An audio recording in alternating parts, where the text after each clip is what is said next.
Not the right feeling to have, but it definitely is a feeling. So, and good afternoon, ladies and gentlemen. My name is Charles Ray Dawson. I am the Associate Broker and Sales Manager for ProStar Realty. This is episode 40 of the Unnamed Real Estate Podcast. And as the title suggests, today we are experiencing Schadenfreude, which is one of those great German words that I always butcher when I'm trying to pronounce it. But is there any language out there that is better for conveying feelings than German? I think not. So, and the reason why Schadenfreude is sweeping the real estate community this week is because our good friends over there at Zillow have basically taken it in the shorts, and it costs them money.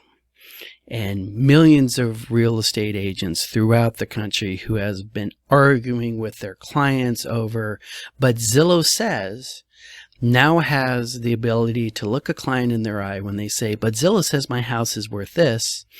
And we can respond to them directly and go, dear client, Zillow just lost $500 million buying properties based on their estimates. Let's not make the same mistake. Does that make sense? Does that sound about right? Because this is what they did. As we know, Zillow is an online company that originally started by taking all the MLS listings in the entire country, putting them online in a very, very nice, I will give them this, a very, very nice, easy to use interface that brought hordes of wannabe home buyers and nosy neighbors to their site to look at other houses for sale.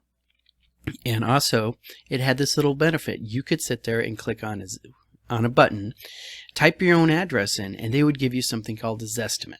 And the Zestimate was supposed to be an accurate value of your current property. It was wrong. It was horribly wrong. Everybody knew it was horribly wrong, except for two people out there. Zillow and the consumer base. And there is nothing we could do as agents to try to convince buyers and sellers that the Zestimate was wrong. And this is like a reoccurring thing. There's so many memes out there in the real estate world right now about how Zillow estimates and Zestimates and how off they were at. And the reason for that is because there is not an algorithm that can go into your house and accurately adjust for condition and cosmetics and everything else today. Not that they're not trying, okay? That little Alexa or whatever you got over there in the corner that's sitting there, listening to every word you say, they pretty much got your house figured out by now. And the Zumba, which you're putting on your phone now so it can remote control, it's got your house mapped out. It's pretty terrifying. But they still couldn't get the algorithm, even with all of this information, to be able to accurately price your property at fair market value. So Zillow decided, since, hey, we know how much all these properties are worth, they decided to get into the iBuyer game. And now they're in this really interesting position, because as the iBuyers, they can sit there and go, we're going to buy your house. We're going to buy your house. But they've been telling you what they thought your house was worth the entire time. They were consistently, up till now, the reason why people liked Zillow is because Zillow made them happy. Because it told you your house was worth more than it actually is. And people are happy to be lied to. Right? One of the harsh realities of the world is that people will prefer a pretty lie to the ugly truth. And Zillow was the pretty lie when it came to Zestimates. And your sales agents out there, and in some cases your appraisers out there, were the ugly truth. But nobody wanted to hear that. They wanted the flash. They wanted the happiness. So Zillow's been sitting here for the last several years, talking up everybody's houses and saying that the houses worth more than they actually were. And then they put their money where their mouth is. They believed in their algorithm so much, they decided we can just buy houses based on what our algorithm tells us to, and then turn around and sell them And how do they make money off this? Well, they're going to charge you a service charge on this. Right? And initially, they didn't even necessarily mean to make money on the transaction. They were just trying to buy market share. Well, what happened this week is their investors finally pulled the plug, and Zillow is now officially out of the iBuying business. They're still going to give you this estimate, all right? They're still going to have their little pretty button, and they're going to, all right? But they are no longer willing to purchase the house from you at the price that they're quoting you that your house is worth, even with a service fee on top of it. So there has been a lot of happy dancing going on in the real estate forums and whatnot. And it's they're the first one of the iBuyers to go down. There's multiple companies that are trying to be the iBuyer, to be the Amazon of real estate. And Zillow's just the first to fall. And you could pretty much see that one happening with them because they were hideously overpaying for their places. I mean, they were, earlier this year, they were paying 10-15% over what would have been a normal market rate. And happy to buy it. But they weren't able to sell those properties at that inflated rate because when you're trying to sell to, one, institutional buyers, and I have to tell this to clients all the time, cash buyers have cash for a reason. It's because they didn't spend their cash in a stupid way when they were acquiring their cash. I mean, yeah, sometimes, you know, Aunt Gladys dies and leaves you $1 million, and you're going to go out there and waste the $1 million and be poor living in a trailer 3 days later. But hey, it's going to be a really good 3 days before you blow through all that cash. People who are in the position to buy these houses for cash tend to be very smart with their money. So they're not going to waste it by overpaying on something. And Zillow could not find enough people who are willing to overpay for these things, even in this hot market. So they're gone. They still exist. You can still go to the Zillow website, but they fired 25% of their staff. They're writing off $500 million this quarter in losses based on this. They're trying to dump the inventory that they do have. And that's just the way the real estate, cookie crumbles. So, but we still have Open Door. We still have those guys out there. We still have Redfin. We have all these other, iBuyers that are still jockeying for a position. And I haven't bothered to look up to see what happens with their stock prices, but I'm pretty sure their stocks probably took a hit when Zillow took their hit. Because when a big mover in any of these industries tend to go, all the other same players in that industry tend to get impacted by that. And there's probably going to be a lot of investor calls calling, people who've been pouring money into Open Door and these other organizations going, hey, where are you at? Do you still think this is going to work out? So we'll see what happens with that. A couple other things. You might notice I have a different background, and I have a different background here because I have a different office. Yeah, we have moved. We have left the place that we're down on 23rd Avenue in Dunlap, and now we are up here in the Moon Valley area at 7th Street north of Thunderbird. So loving it so far. I have windows. I also have sunlight that's going to be coming in here in, I would say, probably about an hour and a half, which is why I'm recording this early afternoon instead of late afternoon. So I'm going to have to adjust and figure out how to get my lights and everything going right here. But very excited about our new digs. There are so many more restaurants to eat from. Chino Bandito is just a little bit up the street from here, so I will probably be putting on at least another 5 to 10 pounds over the next 3 or 4 months based on just all the restaurants going on. And I can't tell just yet, but there is a lot of traffic noise in my office because my office has the windows that face the 7th Street out here. I also have a really lovely view of North Mountain, so I finally got my view corner office, right? Life is grand here. So that's pretty much just for this week. Going to run the numbers real quick, do a little recap on the end of it. So let's go to the numbers. And now the numbers. For November 3rd, 2021, actives this week are 7,397, down 49 from the week before, and that's continuing a 2-week drop. New listings came on the last week are 2,395, up 60.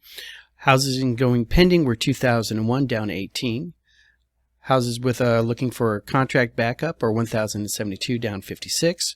Buyer contingency offers are 85, down 18. And closing over the last week was 2,614, which is up 519 from the week prior. And coming soon to an MLS near you is 784 new listings. And that's numbers in it for this week. Next week, I had an epiphany, and we're going to start something a lot of fun. It's going to require more homework for me, but I'm okay with that because it's pretty much something I do anyways. I watch a lot of YouTube, and the other night I started watching a 747 pilot who basically tells you what life as a pilot does. He has cockpit confessionals where he talks about, the wild parties airline pilots have with stewardesses and whatnot, and all the adventures they have.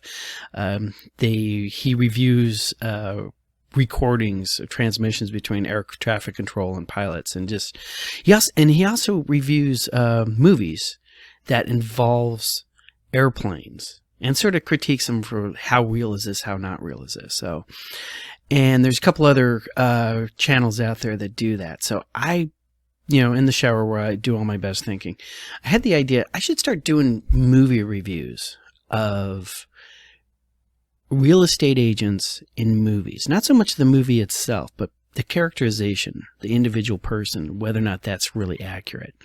Because I realized a couple of years ago, actually, that the majority of Americans today get their concept of my industry through television and the movies, and that's really terrifying, right?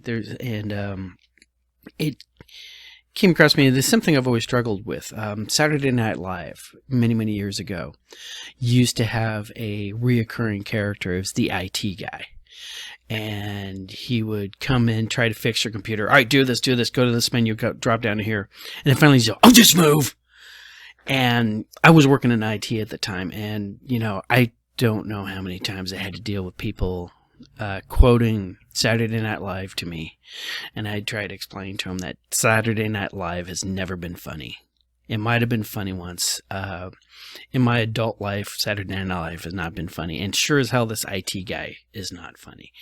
But, so I had to struggle with people's entire concept of the IT guy being something that media taught them I'm supposed to act. All right. So, and now I'm in another industry, and what people get, their entire concept of what real estate is either from what they see on TV or the movies or their sister-in-law. So what I want to do is I want to review these movies. We're going to start with one that, strangely enough, has had quite the impact on me. American Beauty. Annette Bening. She plays a character named Carolyn Burnham, and she is a real estate agent. And to this day, when I do an open house, when I walk through the front door after unlocking it, I go, I'm going to sell this house today. And I love that scene. I just rewatched that scene when I was thinking about doing this, and I realized that just that scene alone, I could probably talk your ear off for about 20 minutes on. So I need to come up with some tech. I need to figure out how I'm going to actually, how much of these scenes can I show you, how I'm going to show you copyright violations, blah, blah, blah, legal, lawyers, but really break it down, because she has several scenes in there, and I think really, sort of gives you a little bit of insight of what real estate is and what real estate isn't, especially. I also want to do Glenn Ross. That's going to have to be a multi-parter because there's so many different characters in there, and I want to discuss each and every one of them because I have met those personality types and sort of break them down. And then we're going to do Modern Family and Phil Dunphy because I have strong opinions. And that one we might even have to put a do not let your kids listen to this one. And I'm going to have a conversation about that gentleman and that particular character. And some other things that happen because of that character. So if you guys got any other ideas of who you can, real estate agent out there, because I do not watch a lot of television. And I don't see them as many movies as they do anymore because, hey, let's be honest, lately they all just suck. All right. Put them in the show notes below, send me a message or something like that, and I will watch it. And that's one of the homework assignments that I have to do with all these things is I'm going to have to watch all these movies all over again. And I might even have to go see some of that Modern Family stuff to see what the hell's going on with, that character. But looking forward to watching the movies again. I really did enjoy American Beauty back in my mid-20s when it came out, because I would have been in the 30s. It came out in 2000, so I would have been 29 when that came out. And I want to see if it holds up and if I actually still think that's a great movie as it was before. But, hey, it's Annette Bening. I could watch her all day long. She's awesome. So Thank you very much. That's the end of this week. You guys go out there, have a safe weekend, and see you next week.